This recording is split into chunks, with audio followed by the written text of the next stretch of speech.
Il y a gouvernement. Je vous dis qu'il y a des courants, je vous ai donné des exemples ici, la couleur est au gouvernement avec il est. Aujourd'hui, la fondation de mon outil, par côté de la fumée, tout le monde, par côté de la libye, il faut que moi, pour les alimentaires, le livre, c'était tendu, la vie de tout le monde. Comment ça? Je me suis dit, comment pas? Je suis en train de m'imaginer comment ça va se faire. Là, pourquoi pour moi, je souhaiterais que cette histoire-là, ça soit d'un projet, et une assemblée provinciale, il pose les problèmes.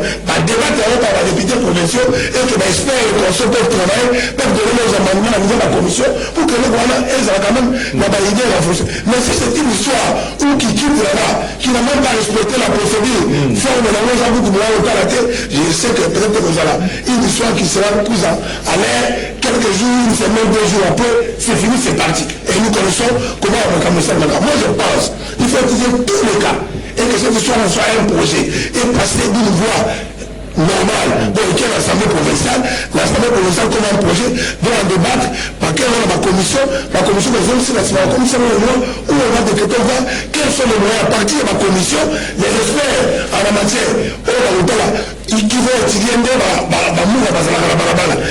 ça que la route soit dégagée. Et tout ce qui a été consommé, quels sont ce qui n'a pas marché quant à ces opérations, et qu'on doit mettre tout ça en musique pour trouver des solutions. Tu vois, aujourd'hui, il y a 6 populations. C'est pas facile. Donc, tous les points, il y a plein de monde, il y a l'insécurité, on ne peut pas sortir. Un problème du courant qui pose problème. Dans le milieu, il n'y a pas de courant, nous sommes dans le noir. Donc, il y a aussi le problème parce que moi, il est là. Je vous dis la vérité, Régis des eaux. Moi, chez moi, ça fait 3 jours. Je suis tout proche. Merci. La quartier problème. On a 4 accueillis. Ils sont menacés. On a beaucoup de consommateurs. Tout le monde sac. Moi, la liberté, voilà. Au moins, la liberté, la place, il y a pas. Ni il y a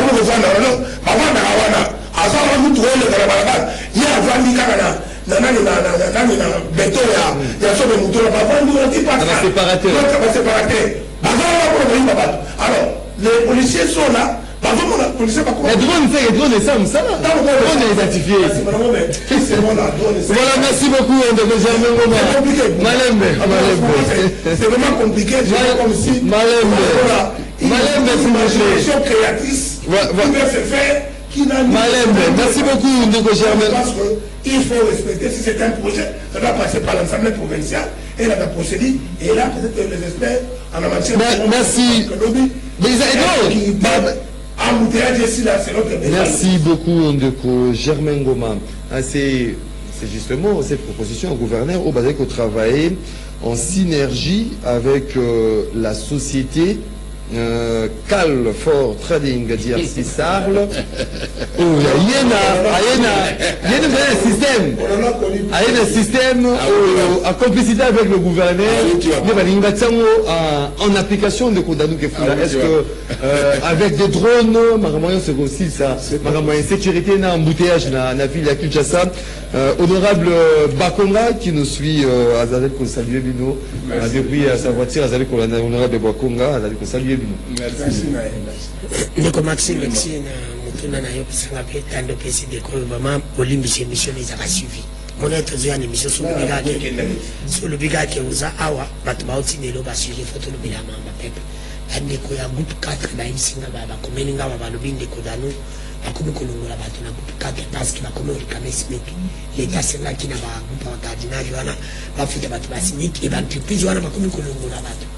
Bakomi kolongola batu et ça ne va pas concerner les débats qui ne pas à vérifier tout ça. Tout le monde comme là après Malubi, la RVA aussi ça brille là-bas.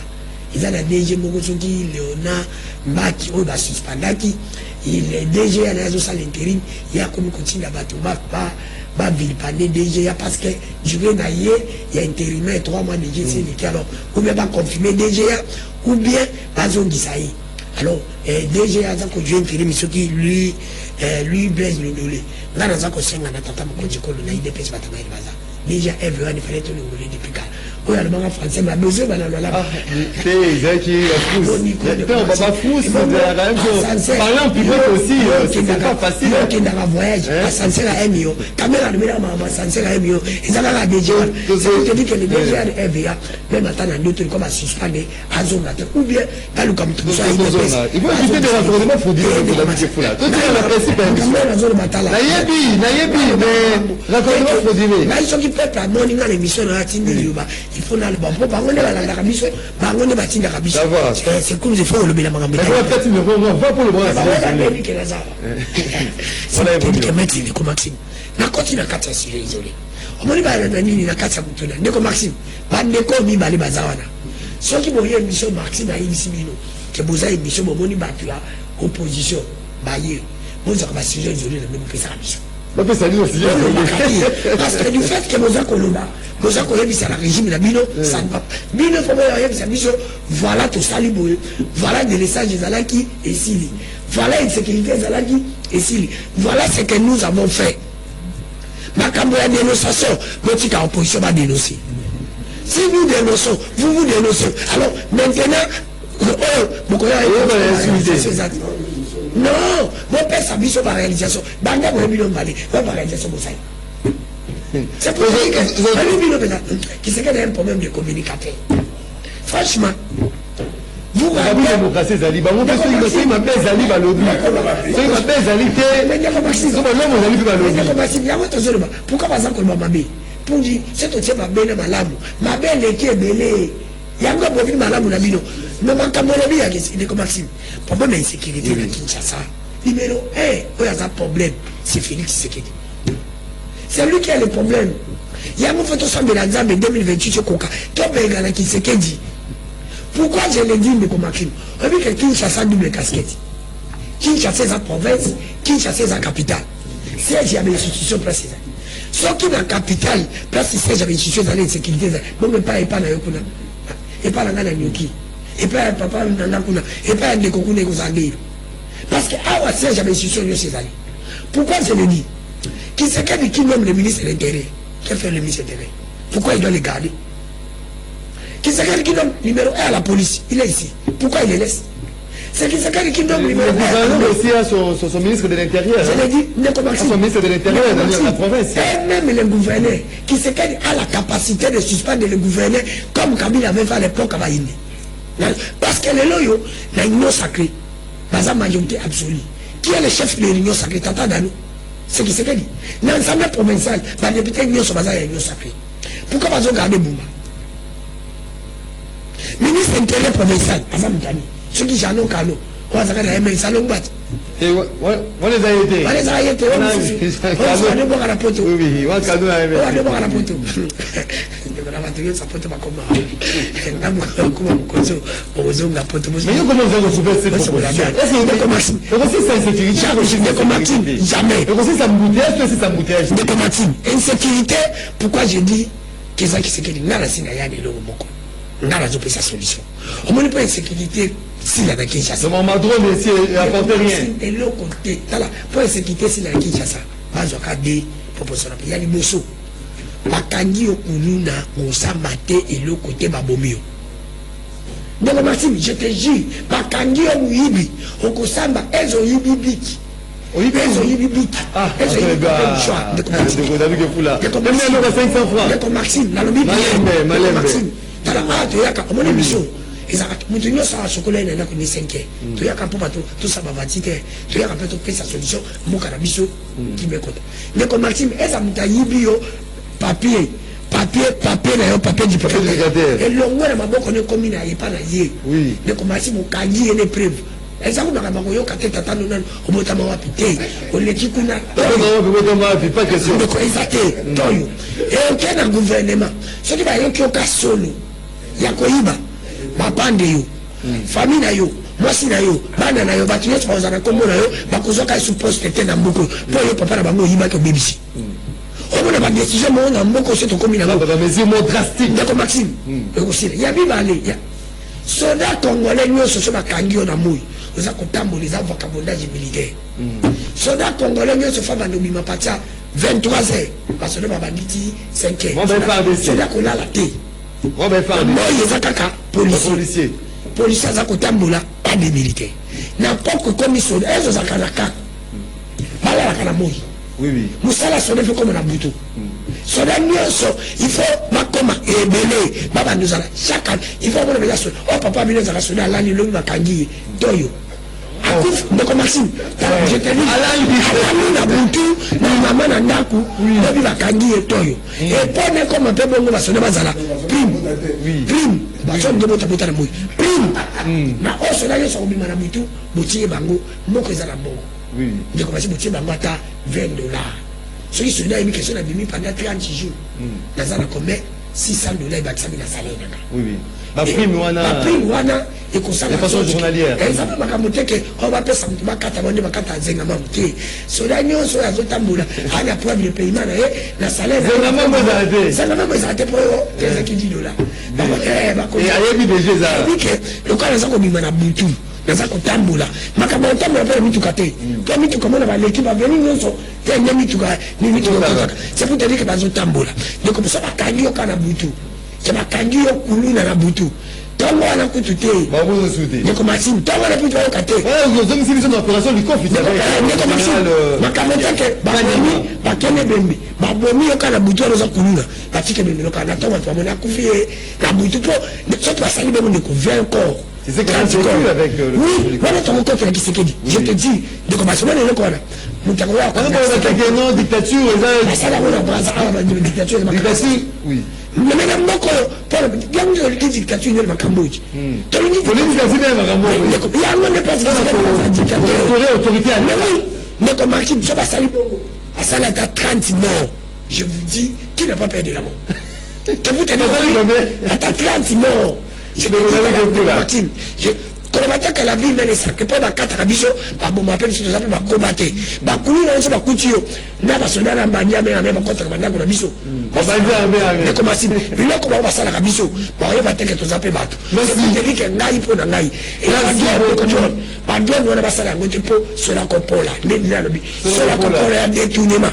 Bah on va se marier comme badron. Parce que ma compagnie entreprise bon, bien les gars ça. Mais là on a dit entreprise bien les ça on va 6 0. On a bien bon $1000. Donc les deux m'ont reçu beaucoup la sucre pour les années bidi mouti to ken kandi c'est le ah non merci beaucoup merci beaucoup de vous la négociation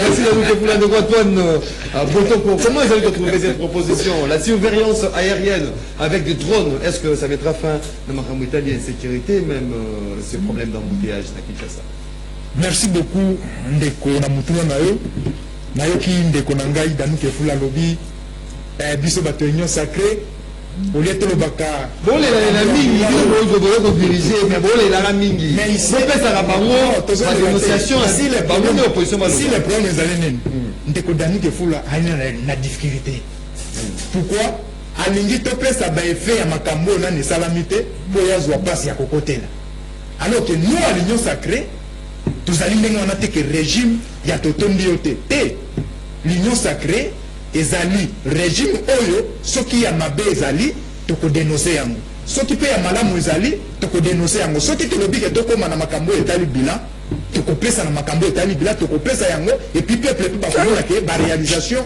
ezali comme ezali makambo oyo eza koleka neti sikoyo na makambo bacriminel bakoboma bato na ville province ya Kinshasa donc ndeko Dano alingi nga na ya naloba ke ndenge bacriminel bakoloba wana ezali bien bakoboma wana ezali bien je pense que ezali c'est bon mais na makambo etali makambo ya badrone ya Daniel Bumba non moi je pense que on doit cesser na ba projet mosusu moi nazalaki parmi bato oyo bavanda na Daniel Bumba boye badiscuta société oza moins spécialité système nayebi te soki société oyo bauti kobengana na Braza oyo moko nauti komona baye kosigner contrat mpona koambelire Kinshasa société oti kosigner mikolo oyo mpona koambelire Kinshasa bauti kobengana bango na Braza babengani bango na Braza na incompétence na bango ya balibane wana mais baye na ville province ya Kinshasa baye kosigner contrat na Daniel Bumba mpona koambelire ville province ya Kinshasa alors ezali malamu te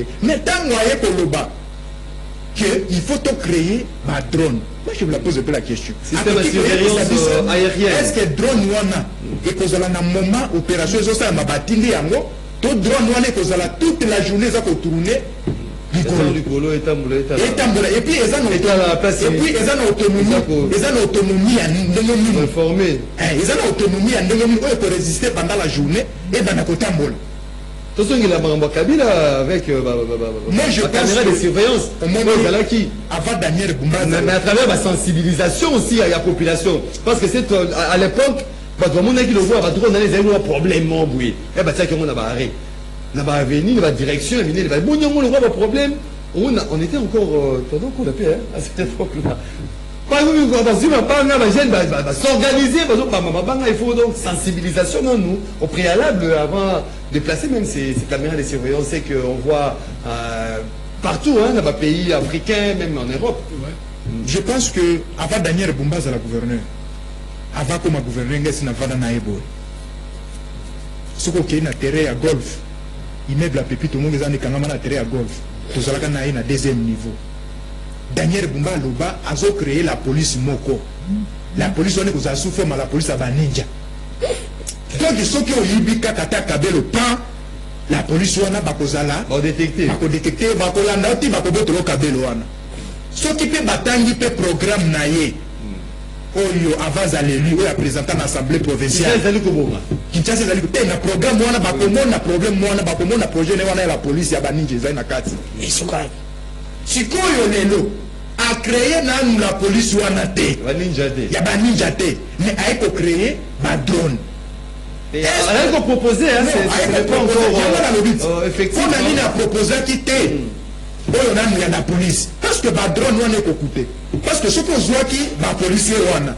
On formé bango uniquement kaka pona baye ba kosala nini, baye ba ko nan ko radiquer, ba kuluna na ba criminel. Je pense que peut-être mbongo lingaki budget oyo lingo futa yango.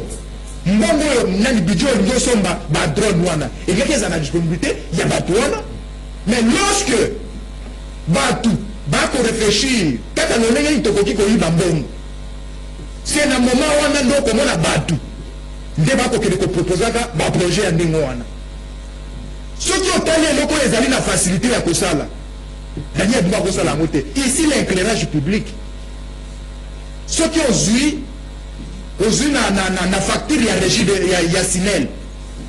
Ceux qui ont eu la facture de Yassinel, au comment que ville a un pourcentage, je pense 10% pour l'éclairage public, la ville province de Kinshasa. Comptez à la ville province de Kinshasa, tous allez combien de dents oyo efutaka bafacture ya courant siko beta na 10% ya facture ya mutu na mutu ekotaka combien pour la bâtir la biso éclairage public et posons-vous la question l'éclairage public vous c'est ça va faire le fonctionnement des alités mais voilà et posons-vous la question c'est structure pour posons-vous la question depuis Daniel Bumba Kota tilelo ce qui te bêtit 10% à chaque date pour être dans l'hôtel de ville, ce qui te bêtit pendant le long, me coûte combien et pourquoi Daniel Bumba Koiko Zouata l'éclairage attend Bampulo, ou ya Bampulo, Bampulo, ya Kocha dans quartier. Bampulo, ouais. Hein? Bampulo, ouais. Bampulo, Bampulo, 1000 francs. Pourquoi vous pensez matin Bampulo, on a 1000 francs? Akabolanga, t'as un quartier, je vais te Bampulo, oui, parce que nous sommes là à Zokokaté, mais biso to futaka yango. Biso to futaka. Et pourquoi aujourd'hui Antoine Botoko s'est pris contre les propositions on a les alika pour na koyiba mbongo. Mais c'est qui est-ce que non pas pour la proposition de Danou Kefula.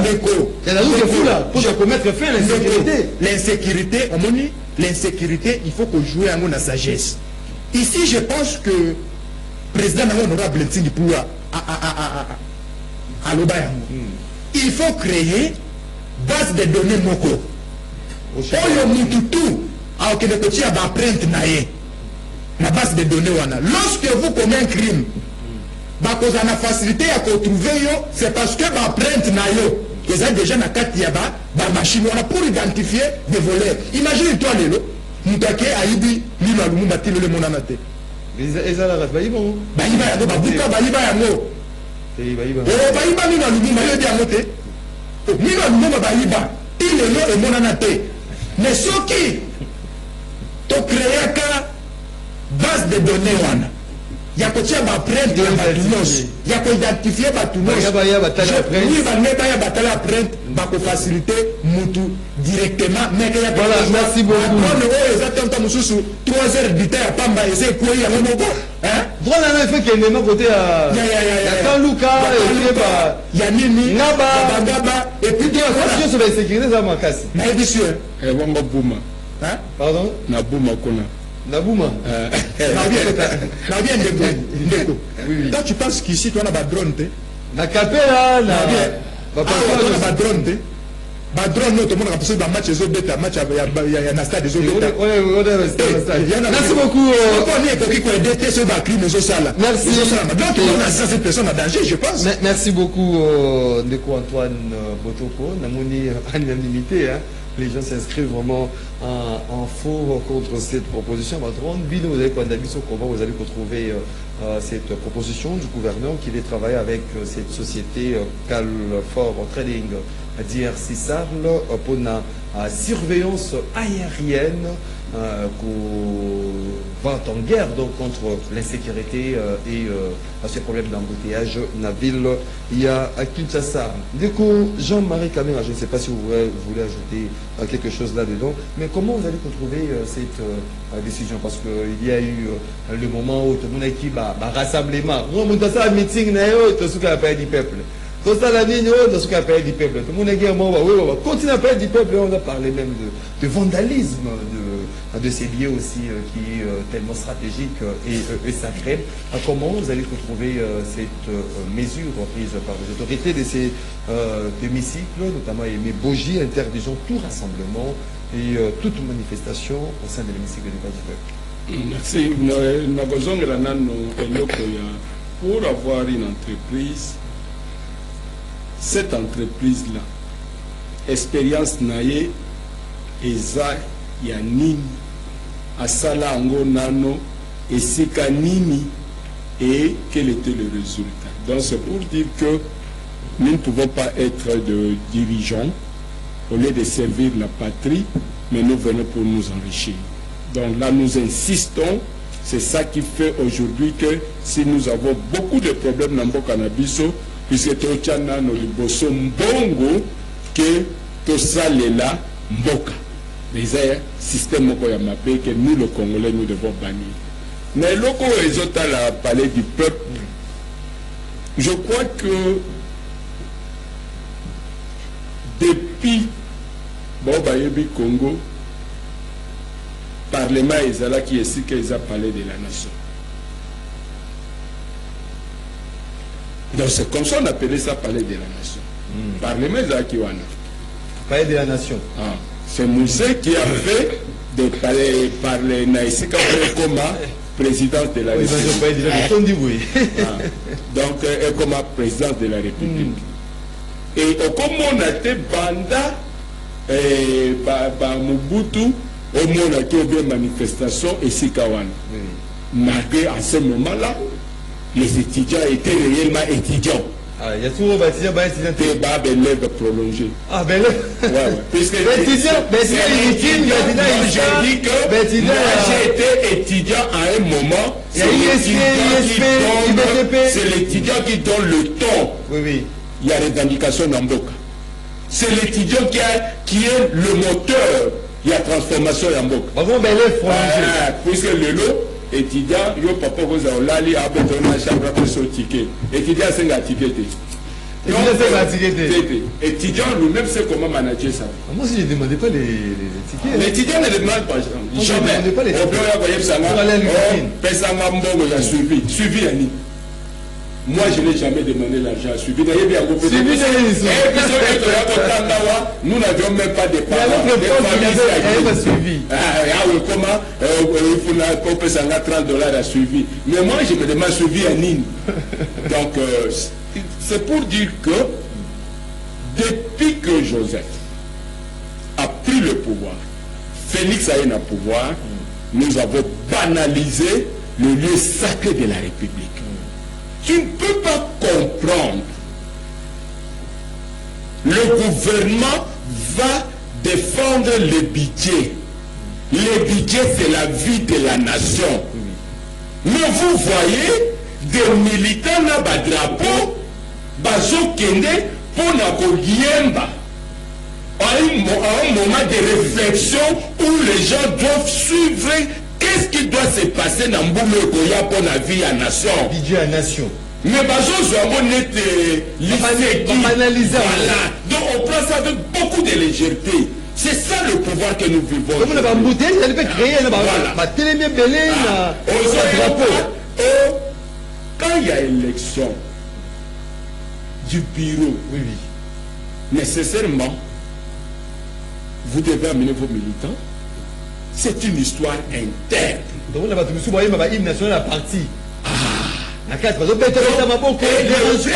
président de la République, Azana Kati. Donc, aussi, si Koyemba, hymne national, il n'a pas été bandit, parce qu'il peut battre l'ennemi. C'est-à-dire, il n'y a pas même le respect dans l'autorité à Zaliwana. Puisque le président symbolise déjà la nation. Dès que l'hymne national est Yembami, Et si point. Mais bon, puisque on est en train de chanter hymne à parti. Bolo ba ya IDPS. C'est normal. Ya IDPS. Malembe. Oui. Donc, aujourd'hui, nous nous retrouvons. Est-ce qu'on y est bien C'est aujourd'hui? une mesure à saluer. Nous saluons les mesures, mais peut-être c'est eux-mêmes qui ont créé cette situation. C'est eux-mêmes qui doivent réparer. On va rectifier tir. Ça là. Puisque ce que nous vivons, Banda Pouvoir et à Joseph, Naya Félix, je crois que il y a Joseph Kabila, il y a Félix, il y a blanc, bonnet, blanc. Réduire valeur de la nation. Est-ce qu'aujourd'hui tu sais que à Toké Naba Wenzam, faute du programme, comment on s'en Sabat? Ah non. C'est quoi le baboué? Pas si pour ça, vous avez tout. À combien il est? Pas si pour vrai.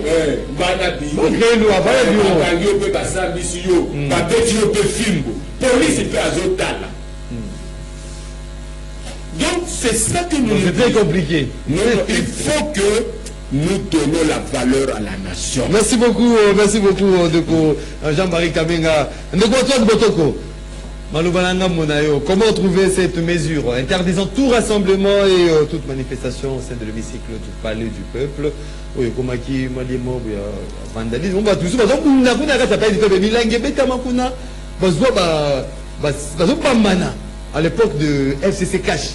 Tout le monde a une scène vraiment horrible de ça. Il y a palais du peuple. Est-ce qu'aujourd'hui, il y a cette mesure vraiment que c'est dit ça, c'est la maladie du peuple?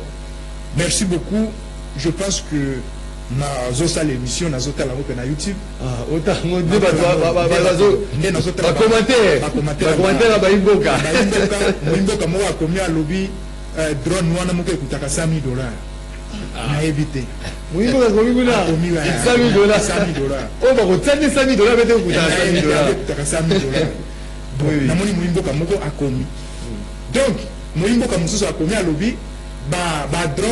ezalaka uniquement kaka na ba manifestation nde batiaka ba drone non mpona kotia sécurité ya voilà mpona surveiller balie ya bani tout ça donc c'est-à-dire que acheter alobi Daniel Bumba azali compétent et nga pe na appuyer tindenge oui na appuyer tindenge Daniel Bumba azalaka gouverneur ngai na mituna ka question soki tozali na sous-président za na kati parce que lui-même le président de la République aloba que Daniel Bumba abomuviel. Mais il n'est pas Daniel Bumba azali kaka gouverneur. On comprend bien. Si réellement zandoto soit na la mukalobi na tongo na sokole longi na sambla tatanza. C'est la réalité. C'est la réalité. C'est la réalité. Mais ne soit comprendre que concernant l'institution président de la République numéro 1. Il va rêver. C'est la réalité. Il est gouverneur. Même dans le Conseil des ministres, même dans l'Assemblée nationale, a répété la même chose. Il n'est pas gouverneur. L'ingouvernabilité à Villa Kinshasa. Nous sommes dans l'obité. C'est que tu as un sous-président dans la carte. Namakamu est allé. Interdiction. Oui, il faut pas interdire. Parce que tu as un beaucoup les attaques à Wenge. Ici même des églises au monde, ils ont des symptômes de pauvreté. L'église. Oui. Et comment on peut béler, le voir champignon. Vous allez dans symptôme de la pauvreté. Les gens croient que ceux qui battent ici, par exemple, du peuple de battre ici, vous devez baser ça là. Alors que non. Lorsque Baninga va réfléchir, les gens vont tomber en boca na bango, bisouana, ou conformer mon accord de pasteur. Nous sommes dans quel pays? Lorsque Chinois a commis, a commis Jésus-Christ, la quitte. Congolais qui consomme la quitte, Jésus a la quitte. Alors que Chinois ont pour développer Mbokanaï. N'a pas Chinois oyo, bazossemble à Jésus-Christ était, Mbokana bango ezoken. Ezoto mama eke de liboso. Na biso ba tout ensemble à Jésus-Christ, Mbokana biso ezozo masima. Moi baton za bawo yango. Parce que Bible yango de dit biso pour montrer à pauvre à côté à l'olaté. Ce que banani va pour avancer. Et puis, on va parler du peuple. Et comment ce qui moi le communiquer? Parler du peuple. Baké n'a parlé du peuple. Aujourd'hui, le communiqué, Baké parler du peuple. Va invalider ceux qui nous tout. Projet de loi, il ne va pas accompagner. Donc, il va accompagner. Investir au gouvernement. Et comme il Ezali, institution Oyo, Nana Lobaka. Après président de la République. Après président de la République, Ezali parlait du peuple.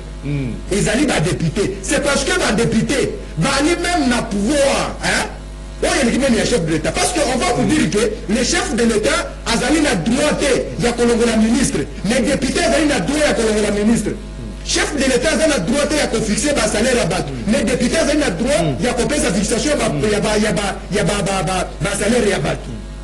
Donc, les députés, na pouvoir il faut respecter il faut même pas mettre ça paix honneur parce que les années si comme il faut pas vendre ba réfléchir le lingeni ni ba koki ko sala pona ke mboka ba ko sala nini e ba ko tambola mais quand on va député ba ko réfléchir côté kuna beta mulolo il y a des concerts qui sont livrés là mais tous en wapi on est où là n'a pas du peuple on est où là lorsque au tel taladan talan de belé bateau bateau ne se monte on va l'église une église bateau ne se monte sur la rue d'atia 1000 francs dans ma bonze oui hein et qu'on a combien des millions de millions de dollars mais ce qui nous toyo azota ma 1000 francs na alga tonga entreprise ce qu'on a limité et ça comme entreprise non mais le lot qu'on a limité et comment va église partout oui babomi d'entreprise bazou d'église badier balongo kuna na limité na yo bisu ka mingi to na bato bisu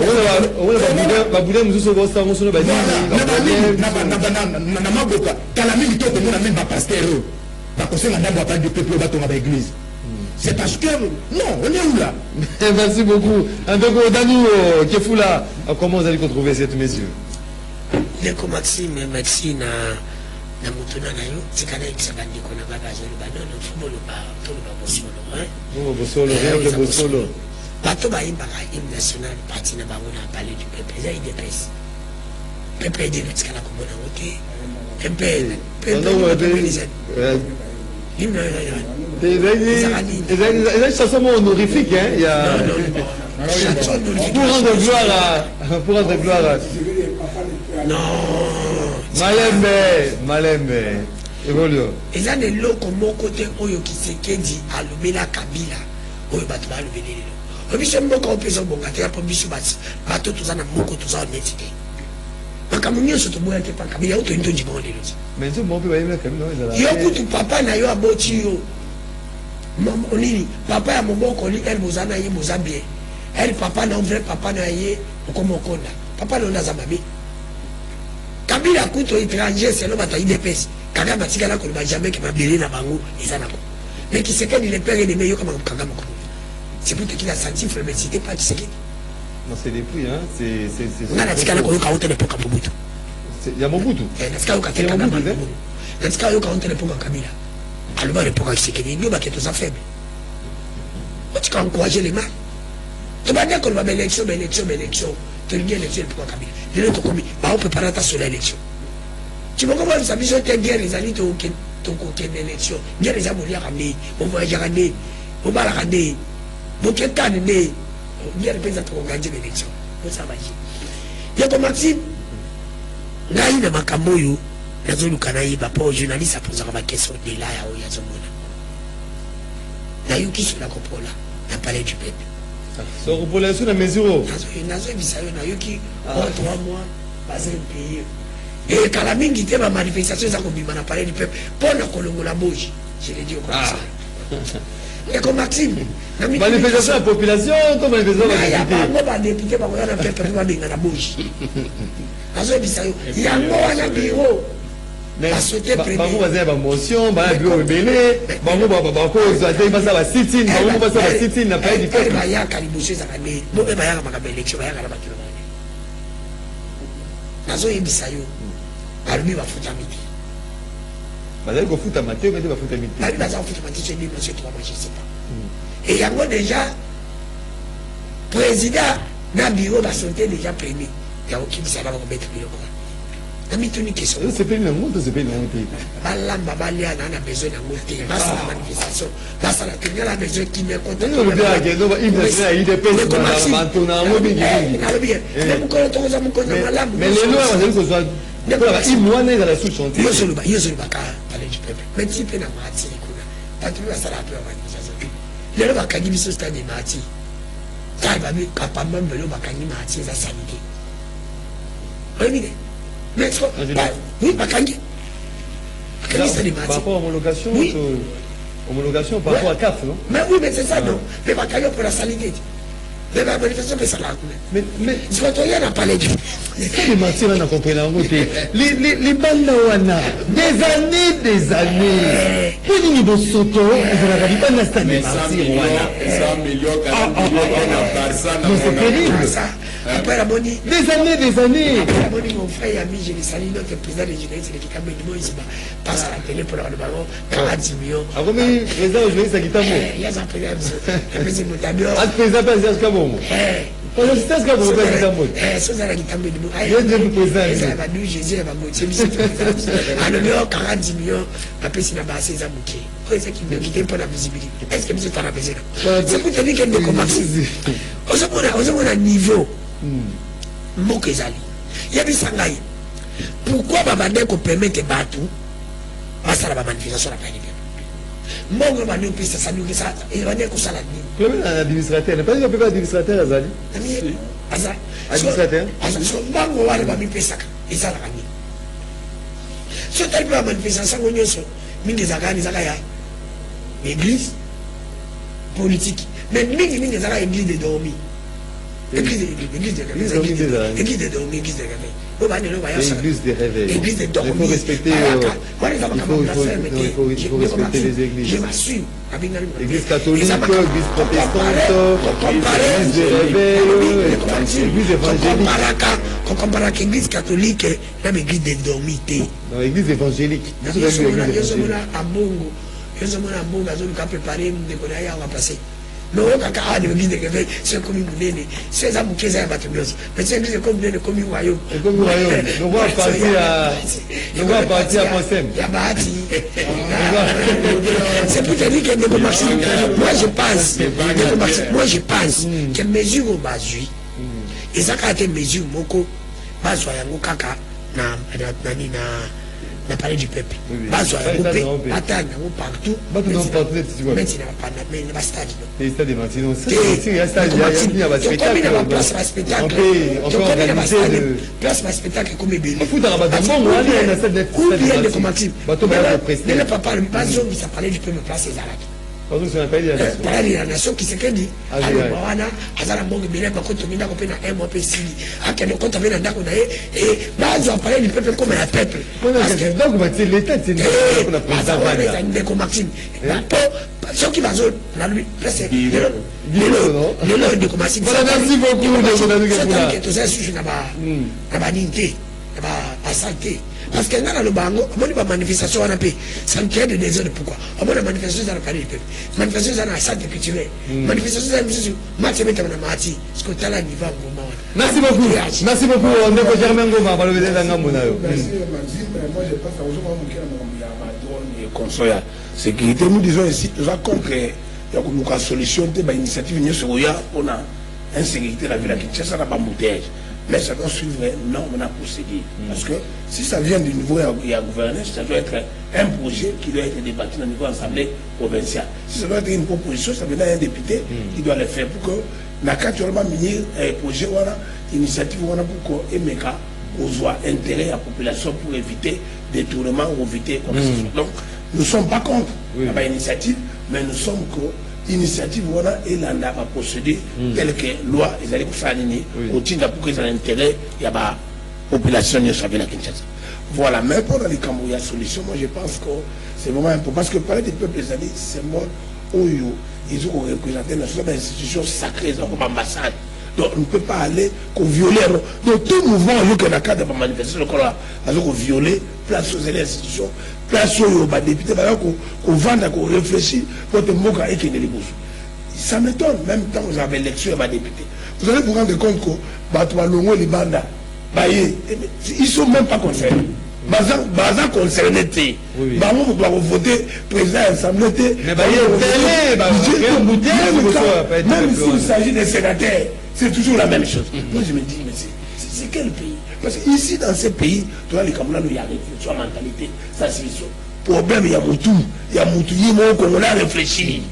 Pour moi, Moutou, un receveur qui est en train de venir, Moutazu a subi na bidon, na placon, à moi qui n'a pas la balle. Pour que vous vous rendez compte que vraiment, je ne sais pas Kinshasa, ce qu'il faut filmer, ce qu'il peut dire pour que les gens changent. On ne comprend plus rien. Tu es en train de conduire, on sa moto, à Bali au finger. Il peut t'injurier. Je comprends plus. Donc tout le monde les amis pas contre Kinshasa, les amis problème. Si on compte, d'ailleurs, tout ça ne va pas était parce que les faits de c'est au donc, c'est fini parce que ma kangi yo kutu bani olenga yo donc on a mutazo panga même à souki na yekuna donc ce sont des soirs pas nous comme ça il y a un spectacle et c'est belé on a ngamu ya parler du peuple on ça loana ça de nani comment on appelle ça centre culturel on a ôté on va donc on a ben arena oui basi ça pour créer et permettre la spectacle et la campagne. Vous vous rendez compte, un Congolais qui travaille quelque part, on est à foutre un pot, il paie, pour te mbongo wana moswana, et contre l'État pour que l'État a vu s'habituer pour foutre à bateau malamu. Mais il doit aller couper sa passer un individu qui rassemble plusieurs gens, s'il y a un cadeau, il y a. C'est ça là où les Congolais ont commis. Je vous donne l'exemple des catholiques. Les catholiques ne donnent pas les mabonzas d'une manière forcée. C'est une manière volontaire, à Pessi. Si vous faites à l'Inga, à Pessi, toi, à Pessi. Mais au moins, à Moutou, quand il va dans une église de réveil comme ça, un individu là, attire ma panneau, la campagne.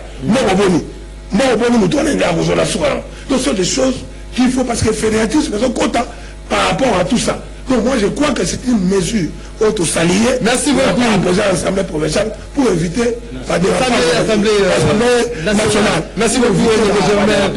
Germain Goma, on va lire rapidement les messages des uns et des autres. Donc c'est l'honnêteté qui nous manque. Tozobanga koloba vérité kakapona mbongo et si ko batela ceux qui prient il y a drone et commis il y a millions de dollars, c'est qu'ils ont les drones militaires de combat et de surveillance, drones de type surveillance policière et de manifestation, c'est moins de 100 000 dollars. Patrick Oumba depuis quelque part. Bonjour Ata, Babaki Siba drone à travers RDC, mais Tobo Sanate qu'il y a l'absence totale de l'autorité de l'État à travers la RDC. Penakati, il y a jungle, il n'y a rien qui marche au moins que Bassa la miracle. Dès que Djaningama, Joachim qui nous écrit, présence, il y a militaire, il y a discours, il y a état de la nation sous Kabila, Tozalaki, Kobo ya Yango. Mais les lots IDPS, non seulement ils ont même abattu, mais Azo, Yemba les sous hymne national, n'a parlé du peuple. Donc Patrick Lipegé qui nous écrit de Maxime, le gouverneur n'invente pas sa police et ses drones. C'est le ministre de l'Intérieur qui met toutes ses batteries sécuritaires et de maintien de l'ordre à la disposition du gouverneur. Sébastien Kitika Mandima. Bonjour et Pessi Passi Yakomona. Papa Mokoloboy avec la télévision pour Ako Sabatou que force du progrès et ça ils ont sambisa bato na bawenze et puis ça sans preuve de André Poutou qui nous écrit décision ya ministre ezali pona IDPS bangonde bakoma koyemba pe Félix azali ko sepela régime ya IDPS nde eye ko longola respect ya ba institution to monde nyonso na régime oyo ndeko Honoré Lulendo depuis Suède. Où sont les drones que le général Blaise Kilimbalimba nous a montré?